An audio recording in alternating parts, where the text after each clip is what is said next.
உறவுகள் அனைவருக்கும் வணக்கம். நான் தினேஷ் முல்லர்.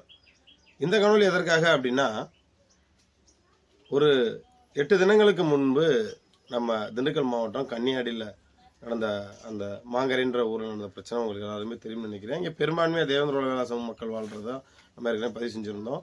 அந்த பாதிக்கப்பட்ட மக்களை 2 தினங்களுக்கு முன்பு அவங்களோட மருத்துவமனையில் போய் சந்தித்து அவங்க எந்த அளவுக்கு வாக்குமூலம் கொடுத்துருக்காங்க அப்படின்றது வந்து நம்மளோட மூவேந்தர் மீடியாவில் போட்டிருந்தோம், பாண்டி டிவிலேயும் வந்து போட்டிருந்தோம், அந்த ஊர்லேயே போய் போட்டிருந்தோம். அதில் வந்து பார்த்தீங்கன்னா, இதை வந்து சாதி பிரச்சனை வந்து கிடையாது, ஆனால் சாதி பிரச்சனையாக மாற்றுறதுக்கு முயற்சித்து யாருன்னு பார்த்தீங்கன்னா ரேணுகா தேவி, சுசிலா, இவங்க 2 பேர் தான் இந்த பிரச்சனை உருவாக்குறதா வந்து சொல்லப்படுது. ஏன்னா இந்த பெண்ணு தான் வந்து மேற்கொண்டும் இந்த சிக்கலை உருவாக்குறதா சொல்கிறாங்க. இவரோட கணவர் அவங்க கூட இருக்கிறாங்களா இல்லையான்னு கூட தெரியல. அவங்க கணவரை பார்த்ததே இல்லைன்னு அந்த ஊருக்காரங்க சொல்கிறாங்க. அவரோட ஒரு பொண்ணு மட்டும்தான் இருக்குது அப்படிங்கிறாங்க. அப்போ அம்மாவும் பொண்ணு மட்டும்தான் இங்கே இருக்கிறாங்க. அந்த தண்ணி தொட்டி பக்கத்தில் அவங்களுக்கு பார்த்தா தெரியும், அந்த குடிநீர் அது இப்போ பயனில்லை போல இருக்குது.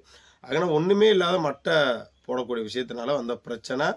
அந்த பெண்கள் பார்த்த வேலை இன்றைக்கி ஒரு சாதி பிரச்சனை. அதாவது அந்த பெண்ணு சும்மா நார்மலாக சண்டை இருந்தால் கூட இப்போ பிரச்சனை இருக்காது. நான் இன்ன சாதி தான், நான் உன்னை என்ன பண்ணுறேன் பாரு அப்படின்னு சொன்னது மட்டும் இல்லாமல், ஏதோ ஒரு பேச்சுக்கு பேசுகிற மட்டும் இல்லாமல் அன்று இரவே கிட்டத்தட்ட 15க்கும் மேற்பட்ட நபர்களை கொண்டு வந்து அங்கே இவ்வளோ தூரம் ஒரு அராஜக போக்கில் ஈடுபட்டு, ஆனால் என்ன பெரும்பான்மையாக உயிருக்கு ஆபத்து இல்லை. உடனே நம்ம மக்கள் இருந்தாலும் ஒரு சில விஷயங்களை நம்ம வந்து உண்மை ஏற்றுக்கணும். அதாவது மீண்டும் ஒரு கச்சனத்தமா அப்படின்னா, கச்சனத்தெல்லாம் இதோடலாம் ஒப்பிட முடியாது. கச்சனத்தெல்லாம் வந்து பார்க்கவே முடியாத ஒரு இரத்த கொடூரம். காட்டு மிராண்டிகள் எப்படி இருப்பாங்களோ அவர்களை விட கேவலமாக நடந்தது கச்சனத்தத்தில் நடந்தது. அதனால் அதோட இது வந்து ஒப்பிட முடியாது. அவங்க என்னென்னா, அவங்க கையில் கிடச்ச அந்த அருவாள் எல்லாம் கொண்டு வந்திருக்காங்க, கம்பி ராடு. அதாவது ஒரு மது அருந்திக்கிட்டு இருந்த கூட்டம். நம்ம கூட அப்படி என்ன நினச்சோம் அப்படின்னா, இது ஏதோ ஒரு கூலிப்படை வச்சு தான் ஏவி இருக்காங்க அப்படின்னு நினச்சோம். கூலிப்படையாக இருந்தால் கண்டிப்பாக நிறைய பேரோட உயிர் வந்து ஆபத்தான நிலையில் இருந்திருக்கும். அந்த கூலிப்படைக்கு ஒரு சில வேலை செஞ்சவங்களாக இருக்கலாம், இல்லை வந்து அந்த ஏரியாவுக்குள்ளே பெரிய சண்டீர்த்தனமாக சுத்தனாளாக இருக்கலாம். அவங்க கையில் கிடைச்ச ஆயுதங்களை கொண்டு வந்து சரமாரியாக தாக்கியிருக்காங்க. அதே போல் பார்த்தீங்கன்னா ராடு, இரும்பு ராடு, அதாவது ஏதோ கட்டடத்துலேருந்து எடுத்துகிட்டு வந்துருந்துருக்காங்க.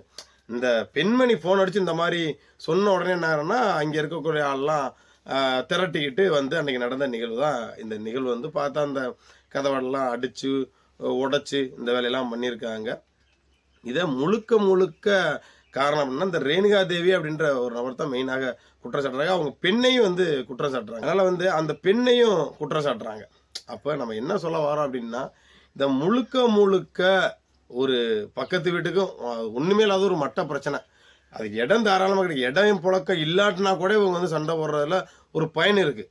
ஒரு பெண்மணி போட்டிருக்காங்க, அது பக்கத்தில் நம்ம வீட்டு ஓரமாக ஒரு இடத்த போடலாம். வீட்டுக்கு எதிர்புறமாக போட்டிருந்தா கூடவே இந்த சிக்கலை வந்து சொல்லலாம். வேணுக்குனே வந்து தேவேந்திர குல வேளாளர் சமூகத்தை அந்த பெண்மணி தான் அந்த சிக்கலை இழுத்தாங்க அப்படின்னு சொல்லுங்க. அதாவது ஒரு புறம்போக்கில் கிடக்கக்கூடிய இது, நீ அங்கிட்டு போடு, நீ இங்கிட்டு போடு, மாற்றி போட்டுக்கலாம். அதில் பெரிய விஷயமே கிடையாது.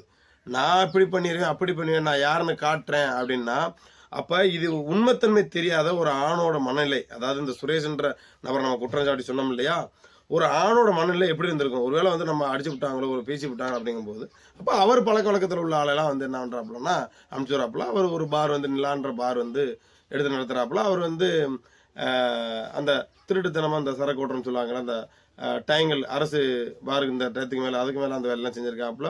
இன்னும் ஒரு சில குற்றச்சாட்டுலாம் சொல்கிறாங்க, கஞ்சா விற்கிறாருன்னு சொல்கிறாங்க. இன்னும் நிறையா வேலையெல்லாம் செய்கிறதா வந்து சொல்லப்படுது. அது உண்மைத்தன்மையாக என்னன்ற நம்ம தெரியாமல் நம்மளாம் ஒரு யூகத்தின் அடிப்படையில் எல்லாத்தையும் மொத்தமாக அவங்க சொல்கிறதெல்லாம் கேட்டு நம்ம பதிவு செஞ்சிட முடியாது. சரிங்களா? ஏன்னா இவ்வளோ விஷயம் அவர் வந்து பிளாக்ல சரக்கு ஓட்டுறதா இருக்கட்டும், இல்லை கஞ்சா விற்கிறது எல்லாமே கன்னியாடி காவல்துறைக்கு தெரியாமையாக இருக்கும். தெரியாமல் ஒன்றும் இருக்கிறதுல இன்றைக்கி எத்தனை இடங்கள் நம்ம பார்த்துட்டு தானே இருக்கிறோம். சரிங்களா? எவ்வளோ விஷயங்கள் நம்ம பார்த்துட்டு தான் இருக்கிறோம். அப்படிங்கும்போது ஒரு தனிப்பட்ட பெண் பார்த்த இந்த பிரச்சனை எந்த அளவுக்கு வந்து ஒரு சாதி மோட்டிவா, எந்த அளவுக்கு ஒரு சாதி பிரச்சனையை உருவாக்குதுன்னு பாருங்க. ஒரு பெண்ணோட வாய் சும்மா இருந்திருந்தால் இன்னைக்கு வந்து இவ்வளோ தூரம் இது ஒரு சாதி சொல்லி பேசுகிறேன். இப்போ அவர் என்ன எல்லாத்தையும் இன்டர்வியூ கொடுக்க மாதிரி இருந்தாலும் அவங்க சாதி சொல்லி பேசுகிறாங்க. அவங்க என்ன சொன்னாங்களோ அதை சொல்கிறாங்க. அப்போ இதன் அடிப்படையில் அவங்க இந்த சட்டம் இருக்குது, அதனால் அதை ஒரு சில பேர் பயன்படுத்துகிறாங்க. எங்களை பொறுத்தளவு அது தேவையில்லைன்னு நினைக்கிறேன். என்னை பொறுத்தளவு என்ன சொல்கிறேன்னா, ஒன்றே பல்லன்னு சொன்னால் நீ அவங்க என்ன சாதி அவங்க சாதி சொல்லி திட்டிட்டு போ. இதில் என்ன நமக்கு என்ன இதாக போதா? பல்லன் என்றால் உழவன் தானே. ஏன்னா இதை வந்துட்டு சாதி சொல்லி இழிவுபடுத்தி பேசிட்டாங்க, கேவலப்படுத்தி பேசிட்டாங்க அப்படின்னு வந்து நம்ம ஏன் வந்து நம்மளே தாழ்த்துக்கிறோம்னு தெரில. ஆனால் இவங்கள கடுமையான சட்டத்தின் கீழ் சரிங்களா நம்ம கைது செய்யணும், அவங்க வந்து கைது செய்யப்படணும். மெயினாக சாதி கலவரத்தை உருவாக்க நினைத்த அந்த பெண்மணி மீது வந்து பார்த்தீங்கன்னா குண்டார் தடுப்பு சட்டத்தின் கீழ் கைது செய்யணும். கிட்டத்தட்ட ஒரு ஆண்டுகளாவது தூக்கி உள்ள வச்சா தான் இன்னைக்கு நாளை பண்ண அது வெளில வந்தாலும் எந்த சிக்கல் இல்லாமல் இருக்கும்.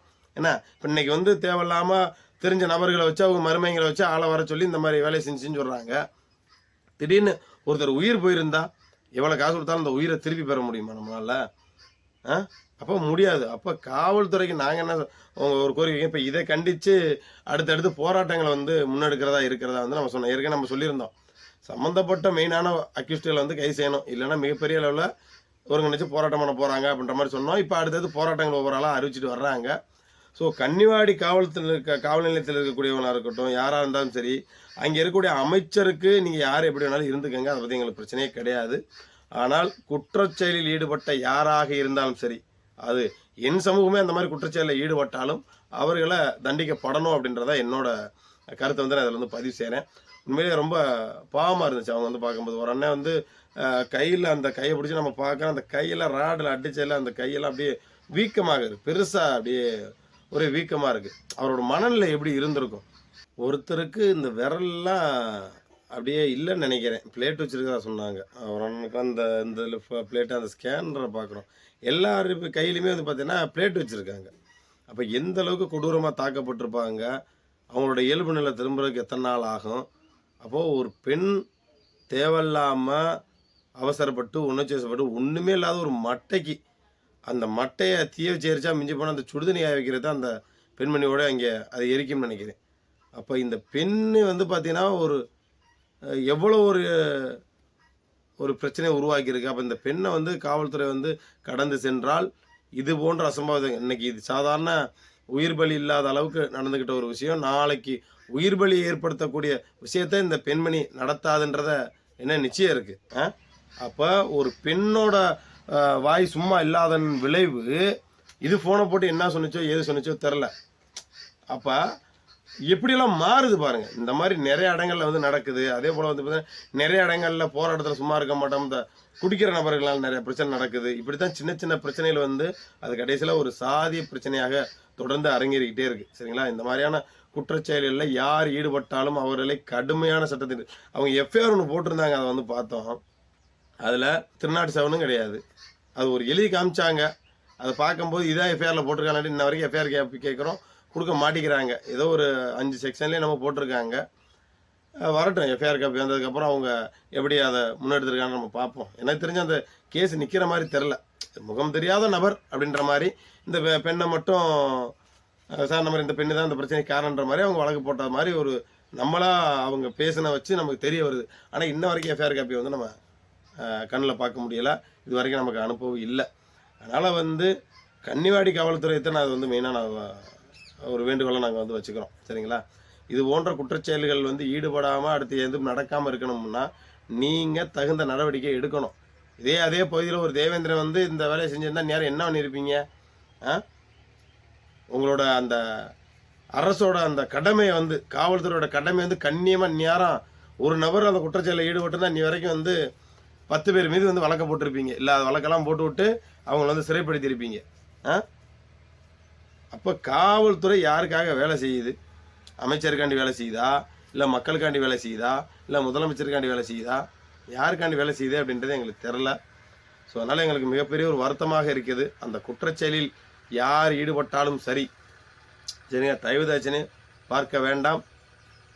அவர்கள் யார் யார் என்று, ஆனால் இருட்டுக்குள்ளன்றனால சரியாக முகந்தரன்னு வேறு சொல்கிறாங்க. இந்த அம்மாவை பிடிச்சா கண்டிப்பாக தெரியும் யாரெல்லாம் வந்தாங்க அப்படின்றது தெரியும். அதே போல் சுரேஷ்ன்ற நபர்கிட்ட வந்து நீங்கள் விசாரித்தாலே வந்து தெரிஞ்சிடும். ஏன்னா சுரேஷுக்கு தெரியாமல் இருக்காதில்ல, யார் யார் அனுப்பிச்சுட்டோம்ன்றது அவருக்கு தெரியாமல் இருக்காதில்ல. அதனால் அவர் நினச்சாலும் அது வாய்ப்புகள் இருக்குது. இது போன்ற குற்றச்செயல்கள் அடுத்து நடைபெறாமல் இருப்பதற்காக காவல்துறை இந்த சம்பந்தப்பட்ட நபர்கள் மீது குண்டா சட்டத்தின் அடிப்படையில் அவர்களை வழக்கு பதிவு செய்து அவர்களுக்கு சிறைப்படுத்தணுன்றதை இந்த காணொலி வாயிலாக வந்து வச்சுக்கிட்டு, இது போன்று எந்த பகுதியில் இருந்தாலும் சரி, மெயினாக நம்ம மக்களுக்கு ஒரு விழிப்புணர்வுக்காண்டி இந்த கருத்தை சொல்கிறேன். சப்போஸ் ஏதாவது ஒரு இடத்துல பிரச்சனை இருக்குது அப்படின்னா தயவு செஞ்சு நிறைய பேர் சொல்லுவாங்க, ஏப்பா பிரச்சனை நடந்துட்டு இருக்கும்போது செல் எடுத்து வீடியோ எடுத்துட்டு இருக்க முடியுமா அப்படின்னு நினைப்பாங்க. அதாவது இன்னைக்கு தேவை.